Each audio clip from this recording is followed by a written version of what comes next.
I designed a sports poster every single day for 30 days. Here is what I learned. So first of all, everyday consistency is hard. It is a lot easier said than done. I know I talk about, other graphic designers talk about the need to design every day if you want to get better. Getting to that point and building that consistent habit is a challenge on its own. That being said, it's very doable. You just have to change your mindset so that you're actively building the habit at the beginning, and then it starts to become really easy. You'll find time either late at night or early in the morning or on your lunch break to at least open Photoshop or whatever design software you're using for about 30 minutes. Doesn't have to be super long, but just making sure you put that time into your schedule really goes a long way, and it just becomes part of something you do. I would say from day 15 onward, I just started opening Photoshop as soon as I finished my full-time job at 5 p.m. every day. Would just get in the habit where almost subconsciously it starts to happen. My mouse starts to go towards the Photoshop icon, I click it. The next thing I know, I'm looking up design inspiration, I'm going through photos. And even though I admittedly tried to get a little bit ahead on this challenge before I even started, I will say the first 10 days were probably the hardest just because I didn't actively have that habit yet of designing every day. I will say being held accountable and posting publicly was really key to developing this consistency. I mentioned it in the video I posted before I started this challenge, but it really gets you in the mindset that like you can't take a day off. Like you have committed publicly to doing this challenge every single day, and you want to follow through on something like that once you get it started and once you have all these people kind of keeping you honest throughout the process. Another key learning from the 30-day challenge, and this is almost more of a re-realization, is that less is more. It's a classic phrase in graphic design. I think it applies to a lot of things in life from the standpoint of layout, composition, typography, elements, using textures, colors. I do see a lot of less experienced designers just trying to cram a little bit too much into one graphic, and I really think it's critical to developing your graphic design skills to really hone in on just the primary elements. Even if that means distilling it down to like one main title text and then one really good subject or player cutout, that alone can go a long way. Of course, there are plenty of styles that can push against this idea. I mean, I always flock to minimalism. I think that's just one of my preferred styles, and there's so many variations within minimalism. There's also the opposite, maximalism or brutalism, where you're trying to pack everything into this very specific canvas. One of my favorite designs from this 30-day challenge was this Chicago Ultimate Frisbee poster that I did. The design itself is just like text at the top,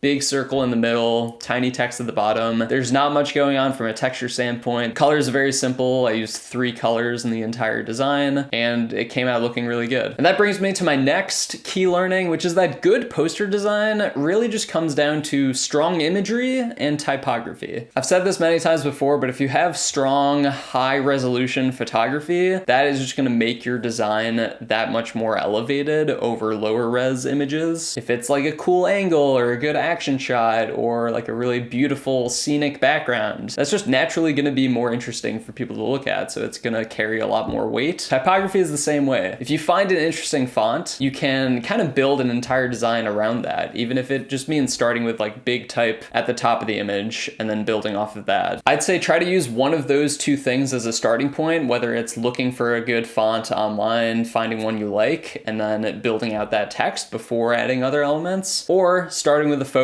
starting with the image, and composing the rest of the design around that single image. Throughout this 30-day challenge, I posted periodic updates as well as some of my thoughts and takeaways on my Patreon. If you haven't checked that out, you can go to patreon.com/ultimatecreative. I'll leave the link in the video description. Memberships get you all sorts of perks. Mostly I wanted to create this Patreon to be able to provide Photoshop files to those of you that want them. So far, I've got 3 Photoshop files up from the last month and a half. I'll be posting 2 a month. So go check it out. I really appreciate the support. Thank you to everyone who is currently a member. A couple other key fundamentals of graphic design to keep in mind if you're doing poster design or graphics in general: color and contrast. Strong contrast, whether it's big and small, light and dark, colorful or not colorful, that's just gonna bring a lot more intrigue into a design. And I've found that I started designing something and it felt a little too low contrast, and at the end when I tried some higher contrast variations just with some adjustment layers, it ended up looking a lot better. Colors kind kind of similar. I had some designs where I just went with like a 2-color approach, basically just dropping a gradient map on the whole thing at the end and having it set to 2 colors. If you do that, try adding a 3rd color and just see if it makes it a little bit more interesting. It can really add a lot more dimension and gives you some more detail that you might not otherwise see or otherwise appreciate. Generally speaking, color is just something to pay attention to and then also experiment with at the end of your design. The next thing I learned about poster design is that the tiny elements really go a long way. I feel like the tiny elements kind of around the edges of the design, first of all, they help frame everything so they can even draw emphasis to the main subject in the middle, but they also just make a poster feel a little bit more like a poster rather than just an image or just a graphic. There's some fun little Easter eggs you can play with in those tiny details. I need to like put together a library to pull from of ideas of these tiny details that other people might not appreciate or might not understand in the moment, but are nice kind of filler elements to include. Most of my designs, I'll at least have like the full player name, their team name, and their number written out, but again, trying to expand beyond that. But this idea of tiny detail elements, it's almost like textures, but for text. That is something that I'm committed to exploring more and feel like I've only just scratched the surface in terms of what's possible there. Another thing I learned when it comes to being the most efficient with your time, think about your design and the layout you want to go for before you actually open Photoshop. This was also hard for me to stick to throughout. I mean, I went in with the idea of wanting to push the boundaries of sports design, and that took a lot of like extra focus. Every time I opened Photoshop, I had to actively think, okay, how is this graphic gonna actually push the boundaries of sports design? What other graphic style can I bring in? And I found that the more I planned or the more I had a concrete idea of the type of graphic that I wanted to accomplish, the smoother the design process went. I would say the designs that took me the longest were when I was just kind of blindly looking through my photos or testing different design layouts and I didn't have a concrete plan in place. Maybe I just like needed to crank out a poster on that day and hadn't really given it much thought of what style direction I wanted to go. But I really think you can get a lot more efficient with your designs when you come at it with a specific goal in mind. And this is something I need to do more when it comes to those 30-minute poster designs. I think when I started that series, I was thinking, okay, let's go in with 0 ideas whatsoever and just kind of figure it out on the fly. But that can kind of hinder your creativity when there's like too many options, too many directions you can take a certain graphic, whereas constraints really help us like key in and anchor our creativity on a specific element or a specific component. So setting those constraints for yourself, or at least having a style in mind before opening Photoshop, I think that is really key to both unlocking your creativity and just being efficient with your time. The last thing I wanted to touch on today is this idea of embracing experimentation. The designs that took me the longest in this 30-day challenge were the ones I did right at the end, like day 27, day 28. Those were the designs I experimented the most with. I knew I wanted to end the challenge on a high note. When I was in that process, there were a lot of times where I would set up the composition in a certain way and then just feel like I could take this in so many different directions. I'll give you an example. This Andrew Meshnick poster I did where it's just a player cutout standing in front of like a graffiti type background. It took me so long to figure out what to put on that background just because everything I was trying looked good to some extent, but at the same time, nothing was really like sticking with me as a concept I wanted to really pursue and lock into that graphic. And it's kind of a cool state to be in when you're in this like experimentation zone and it feels like you can do no wrong, but at the same time, you're looking for something that just feels right to you and that clicks. I think my greater point is to allow yourself to stay in that creative zone as long as possible and not feel constrained by a certain time limit. When you're in that mindset of just trying anything, I feel like that's when graphic design feels the most fun. So have fun is another way of putting this last takeaway. I am planning on releasing some specific tutorials of some of these poster designs that you saw in the last 30 days. I got several YouTube comments asking me for the full tutorials, so I'm gonna try to highlight those designs first that people requested. So we'll see. I'll try to put together about 5 to 10